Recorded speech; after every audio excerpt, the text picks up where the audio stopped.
നമുക്ക് കായ ഇരിപ്പുണ്ടയിൽ വളരെ പെട്ടെന്ന് ഉണ്ടാക്കിയെടുക്കാൻ പറ്റിയ നല്ലൊരു കറിയുടെ റെസിപ്പി നോക്കാം. നമ്മുടെ കയ്യിൽ നിത്യവുമുള്ള വളരെ കുറഞ്ഞ ഇൻഗ്രീഡിയൻസ് വെച്ചിട്ടുള്ള ഒരു സൂപ്പർ കറിയാണ് കേട്ടോ. അപ്പോൾ ഉണ്ടാക്കാനൊക്കെ നല്ല എളുപ്പമാണ്. എങ്ങനെയാണെന്ന് നോക്കാം. നമുക്ക് വീഡിയോയിലേക്ക് പോകും മുമ്പായി വീഡിയോ മുഴുവനായിട്ട് കണ്ട് ഇഷ്ടപ്പെടാനൊന്ന് ലൈക്ക് ചെയ്ത് സബ്സ്ക്രൈബ് ചെയ്യണേ. അപ്പോൾ വൈകണ്ട നേരെ വീഡിയോയിലേക്ക്. അപ്പോൾ ഈ ഒരു കറി നമ്മൾ ഉണ്ടാക്കിയെടുക്കാൻ പോകുന്നത് ഈ ഒരു പച്ചക്കയും ഒരു ക്യാരറ്റും വെച്ചിട്ടാണ് കേട്ടോ. ഒരുപാട് കഷ്ണങ്ങളുടെ ഒന്നും ആവശ്യമില്ല. അപ്പോൾ ഇത് നമുക്കൊന്ന് തോല് കളഞ്ഞ് ഒന്ന് കട്ട് ചെയ്തിട്ടെടുക്കാം. കട്ട് ചെയ്യുമ്പോൾ നമ്മൾ ഒത്തിരി അങ്ങ് ചെറുതാക്കേണ്ട ആവശ്യമില്ല. ഇതുപോലെ ഒന്ന് നാലാക്കിയ ശേഷം അത്യാവശ്യം വലിപ്പമുള്ള ഈ ഒരു സൈസിലുള്ള കഷ്ണങ്ങളാക്കിയിട്ടാണ് കേട്ടോ ഞാനൊന്ന് കട്ട് ചെയ്തെടുക്കുന്നത്. ഒത്തിരി അങ്ങ് ചെറുതാക്കി കളഞ്ഞാൽ പെട്ടെന്ന് അങ്ങ് വെന്ത് കലങ്ങി പോവും. അപ്പോൾ ഈ ഒരു രീതിയിൽ നമുക്ക് ക്യാരറ്റും കൂടി ഒന്ന് മുറിച്ചെടുക്കാം. ക്യാരറ്റും ഇതുപോലെ തന്നെ നാലാക്കിയ ശേഷം ഞാൻ ആ ഒരു കായ മുറിച്ച ആ ഒരു വലിപ്പത്തിൽ തന്നെ ഇതുപോലെ ഒന്ന് കട്ട് ചെയ്തെടുത്ത് വെച്ചിട്ടുണ്ട്. ഇനിയിപ്പോൾ ഇത് നമുക്കൊന്ന് വേവിച്ചിട്ടെടുക്കണം. അപ്പോൾ അതിനായിട്ട് ഇത് രണ്ടും കൂടി ഞാനൊരു മൺചട്ടിയിലേക്കൊന്ന് ഇട്ട് കൊടുക്കുവാണ്.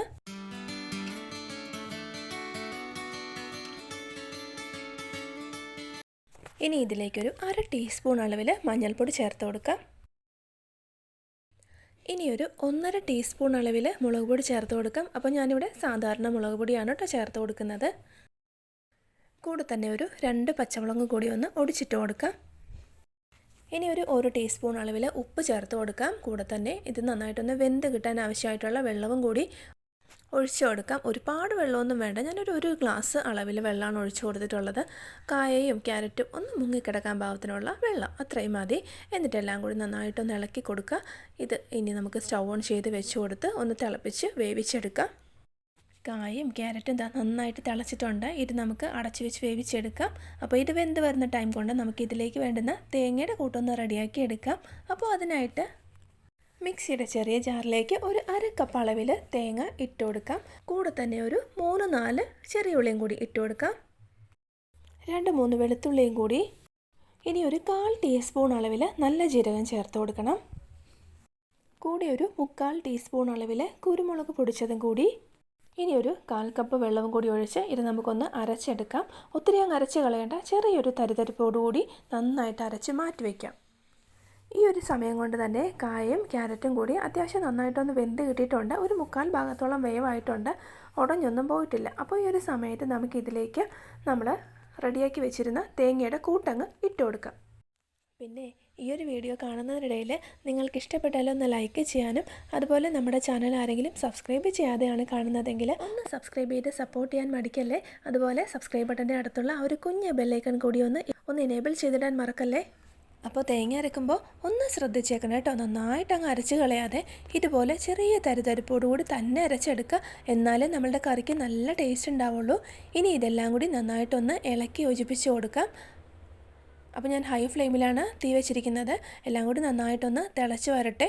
ഇതുപോലെ ഒന്ന് തിളയ്ക്കുമ്പോഴേക്ക് നമ്മൾ അരച്ച ആ ഒരു മിക്സിയുടെ ജാറിലേക്ക് കുറച്ചുകൂടി വെള്ളം ഒഴിച്ചിട്ട് നന്നായിട്ട് കലക്കി ഇതിലേക്ക് അങ്ങ് ഒഴിച്ചു കൊടുക്കാം.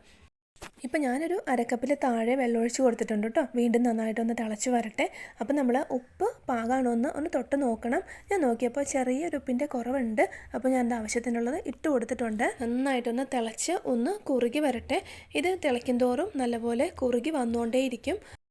ഇപ്പോൾ നല്ല പാകത്തിന് കറക്റ്റായിട്ട് കുറുകി വന്നിട്ടുണ്ട്. ഇത് മതി. ഇനി നമുക്ക് ഫ്ലെയിം ഓഫ് ചെയ്യാം.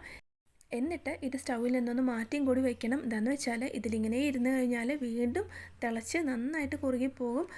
അപ്പോൾ ഫ്ലെയിം ഓഫ് ചെയ്ത് ചട്ടി ഒന്ന് മാറ്റി വെച്ചിട്ടുണ്ട്. ഇനി നമുക്കിതിലേക്ക് വേണ്ടുന്ന നല്ല പ്രത്യേക ടേസ്റ്റുള്ള ഒരു താളിപ്പം കൂടി അങ്ങ് റെഡിയാക്കി എടുക്കാം. അപ്പോൾ അതിനായിട്ട് ചെറിയൊരു ചട്ടി ഒന്ന് വെച്ച് കൊടുത്തിട്ടുണ്ട്. കുറച്ച് വെളിച്ചെണ്ണയും ഒഴിച്ച് കൊടുത്തു. ഇനി അതിലേക്കൊരു 1 ടീസ്പൂൺ അളവിൽ ഉഴുന്ന് ചേർത്ത് കൊടുക്കാം. അപ്പോൾ ഉഴുന്ന് ഇതുപോലെ ചേർത്ത് കൊടുത്ത് ഫ്ലെയിം കുറച്ച് വെച്ചിട്ട് നല്ലൊരു ബ്രൗൺ കളറിലാവുന്നത് വരെ ഒന്ന് ഫ്രൈ ചെയ്തിട്ട് എടുക്കാം. ഇത് നമ്മളുടെ കറിയിൽ ഇടയ്ക്ക് ഇങ്ങനെ കടിക്കുമ്പോൾ നല്ലൊരു ടേസ്റ്റ് ആയിരിക്കും. അപ്പോൾ ഉഴുന്നൊക്കെ നന്നായിട്ടൊന്ന് ബ്രൗൺ കളറിലായ ശേഷം ഇതിലേക്ക് ഒരു 1/2 ടീസ്പൂൺ അളവിൽ കടുക് ഇട്ട് കൊടുക്കാം. കടുകൊക്കെ നല്ലപോലെ പൊട്ടിക്കഴിയുമ്പോൾ 1 ടേബിൾ സ്പൂൺ നിറയെ തേങ്ങ ചിരവി ഇതുകൂടി ചേർത്ത് കൊടുക്കുന്നുണ്ട്. തേങ്ങയും നമ്മൾ ഫ്ലെയിം കുറച്ച് വെച്ചിട്ട് നന്നായിട്ട് നല്ല ബ്രൗൺ കളറാവുന്നത് വരെ ഒന്ന് ഫ്രൈ ചെയ്തിട്ട് എടുക്കണം. കൂടെ തന്നെ 2 വറ്റൽമുളകും കുറച്ച് കറിവേപ്പിലയും കൂടി ഒന്ന് ഇട്ട് കൊടുക്കാം. എല്ലാം കൂടി നന്നായിട്ട് ഇതുപോലെ അങ്ങ് ഫ്രൈ ആയി കഴിഞ്ഞാൽ പിന്നെ നമുക്ക് ഫ്ലെയിം ഓഫ് ചെയ്ത് നമ്മുടെ കറിയിലേക്ക് അങ്ങ് ഒഴിച്ചു കൊടുക്കാം. ഇതാ ഇത്രയേ ഉള്ളൂ പരിപാടി. നല്ല അടിപൊളി ടേസ്റ്റുള്ള നല്ല ഒരു കായയും ക്യാരറ്റും കൊണ്ടുള്ളൊരു കറി ഇതാ ഇവിടെ റെഡി ആയിട്ടുണ്ട്. നല്ല ചൂട് ചോറിനും അതുപോലെ ചപ്പാത്തിക്കും ഒക്കെ പറ്റിയ നല്ല ടേസ്റ്റുള്ളൊരു കറിയാണ് കേട്ടോ. ഒരു തവണയെങ്കിലും ഇതുപോലെ ഉണ്ടാക്കിയാൽ വീണ്ടും വീണ്ടും തീർച്ചയായിട്ടും ഇത് നിങ്ങളുണ്ടാക്കും. അത്രയ്ക്ക് നല്ല ടേസ്റ്റാണ്. ഊണിന് ഇതിനോടൊപ്പം വേണമെങ്കിൽ 2 ഫിഷ് ഫ്രൈയോ അല്ലെങ്കിൽ മുളകിട്ട പപ്പടമോ ഒക്കെ ഉണ്ടെങ്കിൽ കുശാലായിട്ട് ഊണ് കഴിക്കാം. കുട്ടികൾക്കൊക്കെ നന്നായിട്ട് ഇഷ്ടപ്പെടും കേട്ടോ. ചെറിയൊരു എരിവും ചെറിയൊരു മധുരിപ്പും ഒക്കെയുള്ളൊരു കറിയാണ്. അപ്പോൾ ഈ ഒരു സിമ്പിളായിട്ടുള്ള നാടൻ കറി എല്ലാവരും ഇതുപോലെ ഉണ്ടാക്കി നോക്കിയിട്ടില്ലെങ്കിൽ ഒരു തവണയെങ്കിലും ഒന്ന് ഉണ്ടാക്കി നോക്കുക. നല്ല ടേസ്റ്റാണ്. അപ്പോൾ ഇന്നത്തെ നമ്മുടെ വീഡിയോ ഇത്രയേ ഉള്ളൂ. മറ്റൊരു നല്ല അടിപൊളി റെസിപ്പിയുമായി വീണ്ടും കാണാം. Thanks for watching.